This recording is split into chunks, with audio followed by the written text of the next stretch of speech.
आणि तिकडे डोकलाम सीमावादावरनं चीननं पुन्हा एकदा भारताला धमकवण्याचा प्रयत्न केलाय।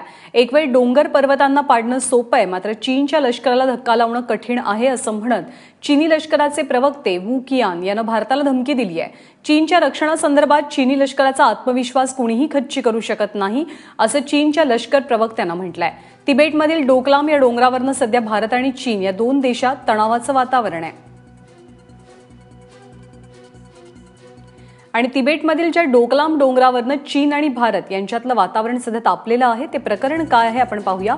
भारत, चीन आणि भूतान यांना जोडणारा डोकलाम हा सामरिकदृष्ट्या अत्यंत महत्त्वाचा भाग आहे। चीननं डोकलाममध्ये रस्ते बांधणी सुरू केल्यानंतर या दोन देशांमधला तणाव वाढलेला आहे। भारतानं पाहणीसाठी उभारलेले 2 बंकर सुद्धा चीननं उद्ध्वस्त केले।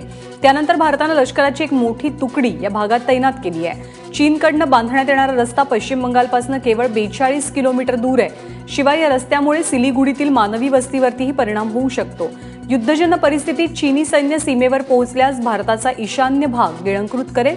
डोकलाम गिळंकृत करण्यासाठी चीननं भूतानलाही गाजर दाखवलाय, मात्र भूतानच्या रक्षणाची जबाबदारी भारतावर असल्यामुळे भूताननं हा प्रस्ताव फेटाळून लावला।